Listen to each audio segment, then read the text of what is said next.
Okay,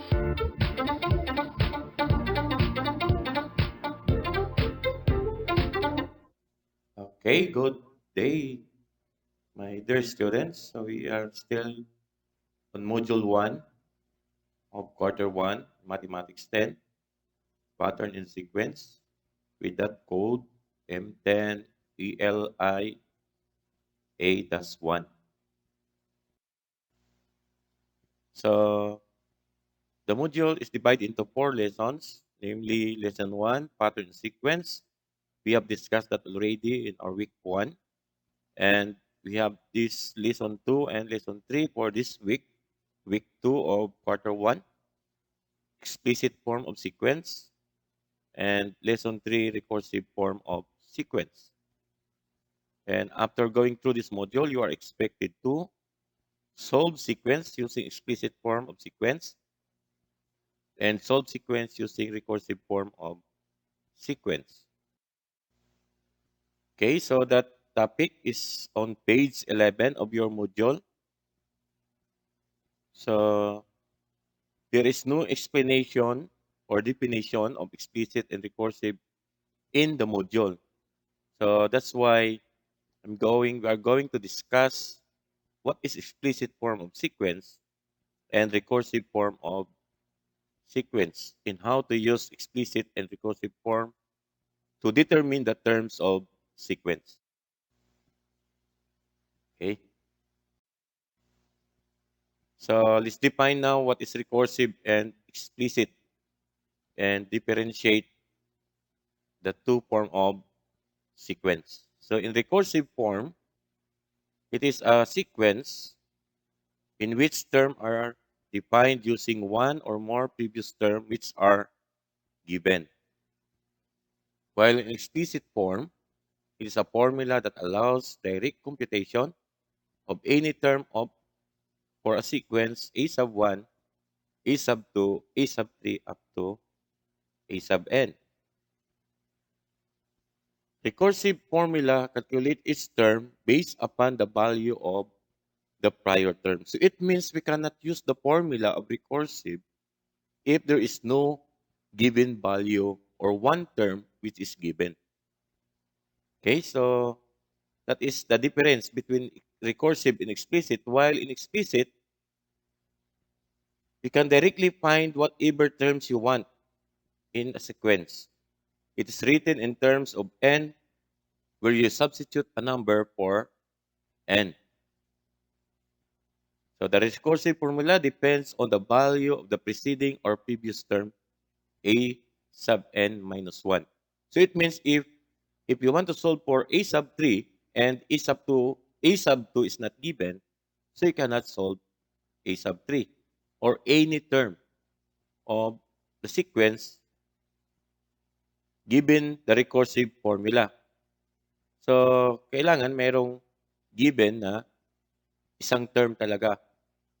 Okay? While in the explicit, formula depends on the n terms of a sequence. So, it depends if you want to find the ninth term, so you can directly find the ninth term using the explicit formula.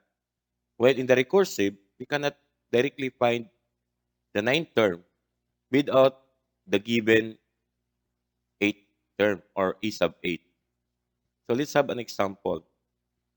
So we are going now to find the first 5 terms of the given form of sequence. So that is recursive and this is explicit. So how to determine recursive and explicit? So take note that in recursive, we have, in the formula, we have a sub n minus 1.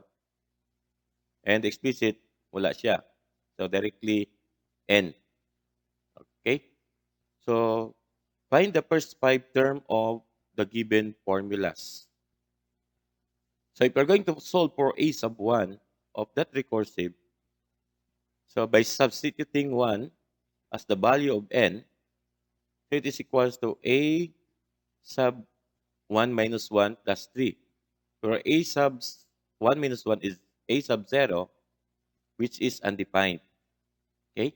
While in the explicit form, if you want if we want to solve for a sub 1 or the first term, we can directly solve the same by substituting the value of n equals to 1. So a sub 1 now equals to 2 times 1 as the coefficient of 2, and the value of n now is 1, plus 3 equals to 5. And for a sub 2, the same, substitute 2 as the value of n. So it is equals to 2 plus 2, 2 times 2 plus 3 equals to 7. And a sub 3 equals to 2 times 3 plus 3 equals to 9. Or a sub 4 by substitution equals to 11. And a sub 5, again by substitution, equals to 13. And the terms, the first 5 term now of that given a sub n equals to 2n plus 3 are 5, 7, 9, 11, and 13. Okay. So there is a need now to assign at least one given term or terms in order to use the recursive formula. Let us say the given is a sub 2 equals to 7. So if a sub 2 equals to 7, so we can solve now for a sub 3. Okay, okay, solving for a sub 3 now, become now a sub 3 minus 1 plus 3 equals to a sub 2 plus 3, where a sub 2 now is given as 7. So a sub 3 now is equal to 7 plus 3 equals to 10. Okay? Did you notice that we can solve now for a sub 3 because a sub 2 is given? And a sub 4 yan, equals now to a sub 4 minus 1 plus 3, where a sub 3 is 10 plus 3 is 13. Your a sub 4 now is 13. And a sub 5 is equal now to a sub 5 minus 1 plus 3, which is equal to a sub 4 plus 3, and a sub 4 was solved equals to 13. So 13 plus 3 equals to 16. So we have now the a sub 2 equals to 7, and we solved a sub 3 equals to 10, a sub 4 equals to 13, a sub 5 equals to 16. By investigation, we notice that the pattern are just adding by 3 to the preceding term to obtain the next term. And so therefore, our e sub 1 now is equal to 4. Or the first 5 terms now are 4, 7, 10, 13, and 16. Okay, so that is the meaning of recursive and explicit. I repeat, in recursive, we cannot use the formula without given terms or without given preceding terms. While in explicit, we can directly solve what term do you want to solve. Okay? Okay, screenshots. So the terms now of the explicit a sub n equals to 2n plus 3 are 5, 7, 9, 11, and 13. Okay, so let's have now an exercises. So finding the terms of sequence using recursive and explicit formula. So in number 1, find the first 5 terms of a sequence a sub n equals to quantity a sub n minus 1 quantity times 2 plus 2. So did you notice that it is a recursive because there is a sub n minus 1. So therefore, there is a given also if the first term a sub 1 equals to negative 5. So may a sub 1 equals to negative 5. So therefore, we can solve for a sub 2. Okay. So your a sub 2 now is a sub 2 minus 1 times 2 plus 2. Where a sub 1, yan, where a sub 1 is negative 5. Okay, so substitute a sub 1, negative 5, times 2 plus 2. So our a sub 2 now is equal to negative 10 plus 2 equals to negative 8. So we can use now a sub 2 to solve for a sub 3. Yeah. So a sub 3 equals to a sub 3 minus 1 times 2 plus 2. So a sub 3 is equal to a sub 2 times 2 plus 2. And so therefore, by substitution, a sub 3 equals to negative 14. So a sub 4, yeah, is equal to a sub 4 minus 1 times 2 plus 2. So it becomes now a sub 4 equals to a sub 3 times 2 plus 2, where a sub 3 we solve equals to negative 14 times 2 equals to negative 28 plus 2. So a sub 4 is negative 26. And solving for a sub 5, so a sub 5 is equals to a sub 5 minus 1 times 2 plus 2. Okay, by substitution again. So a sub 5 equals to negative 50. So the first 5 term now are negative 5, negative 8, negative 14, negative 26, and negative 50.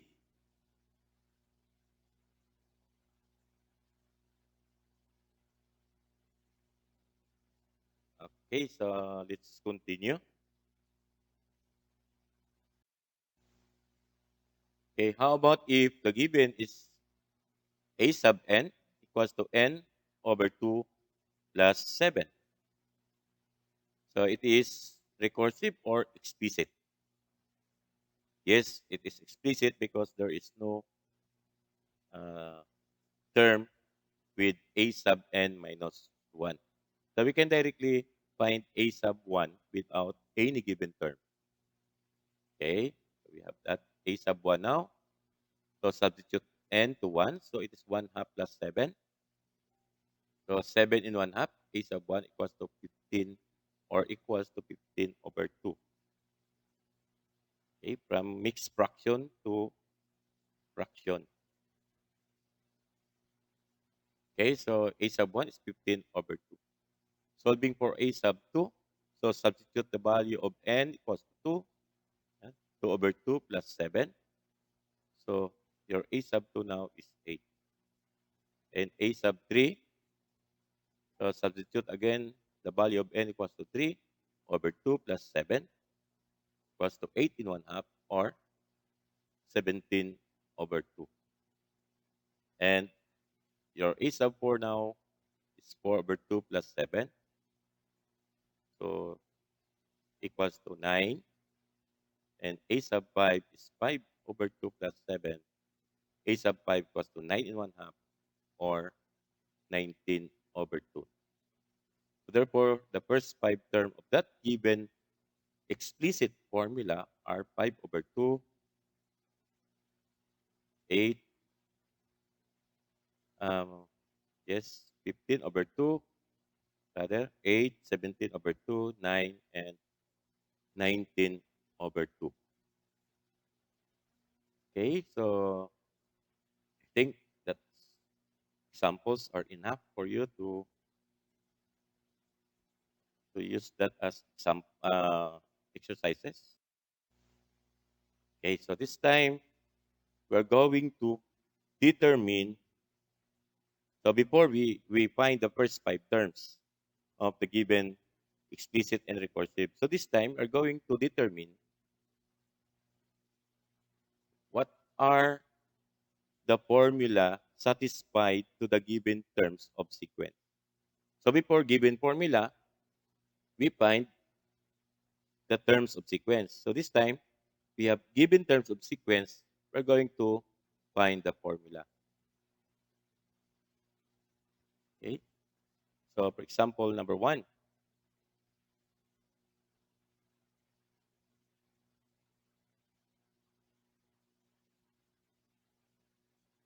do you think the formula for number 1 is formula A, B, C, or D.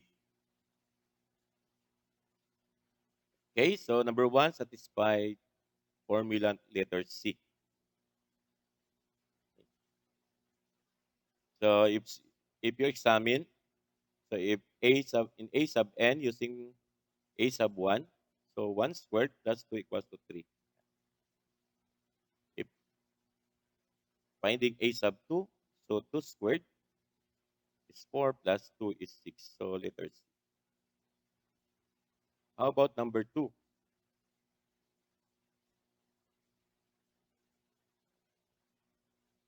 Okay, so number 2 satisfies formula letter D. Okay. So if we solve for A sub 2, which is equals to 7, so this is now where A sub 1 now is 2 times 2 is 4 plus 3 is 7. Okay. And number three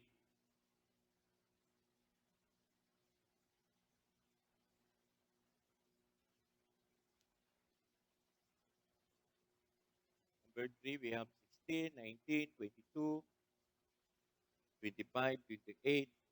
Where 16 is your A sub 7. Which of the given formulas satisfy satisfies number 3? Okay, so it's letter A, formula A equals to 3n minus 5. So if we're going to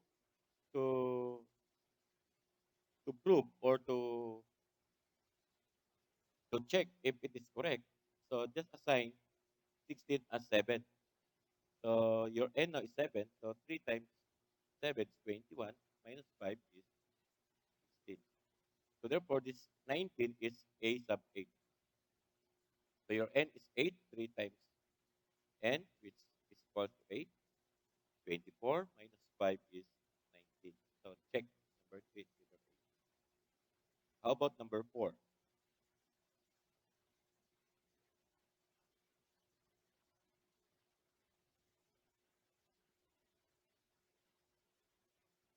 So we have number 4, 1, 4, 7, 10, 13, where that one is your A sub 6.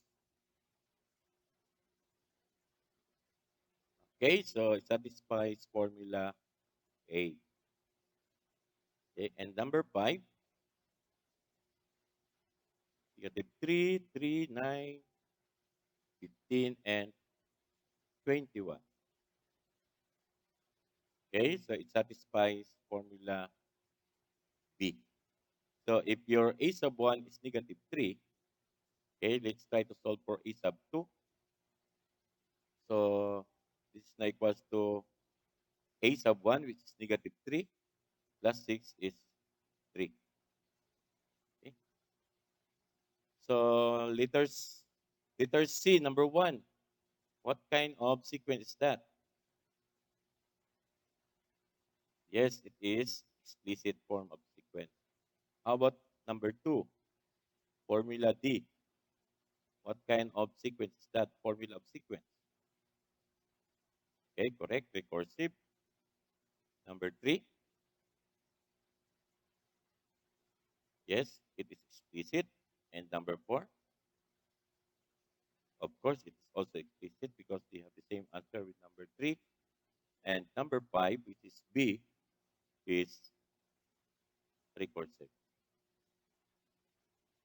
Okay, so you know now how to find the formula, to determine the formula of the given terms, and to find the terms of a sequence of the given formula.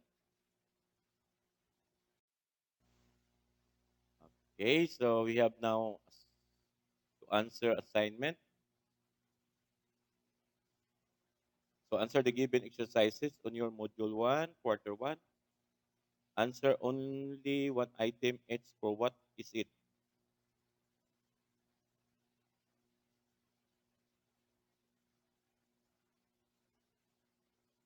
So in what is it, yan, you have to answer only one item. Which of explicit, write the explicit formula for the sequence. So, isa lang dyan ang piliin nyo. Then, write the recursive formula for the sequence.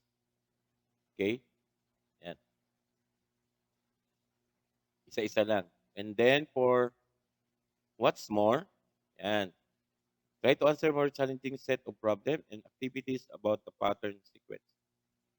So, write the next three terms for each sequence. So, you have to answer number 1, 2, and 3. Okay, for the online class, you have to submit that your paper in our stream, okay, sa Google Classroom natin. And then for the digitized modular, so submit nyo in our folder, yung assigned folder ko sa bawat isa. Okay? So, I want to assign also I want you to uh, view our video in the YouTube na may ibigay akong link sa inyo. Yun, how to write the pattern. No? Writing patterns of sequence, whether it is recursive or explicit. So, ibibigay ko yung link sa inyo sa YouTube. You have to view that video. Doon, yung mga exercises, practice exercises on writing explicit form of sequence and recursive form of sequence. So, we have 3 videos. So, may part 1 and part 2 yata ang recursive. And we have part 1 is explicit.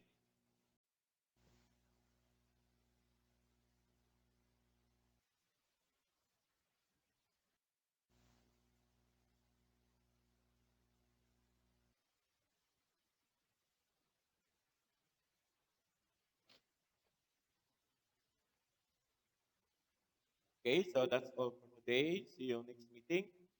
I hope you understand my explanation on the explicit and the recursive form of sequence.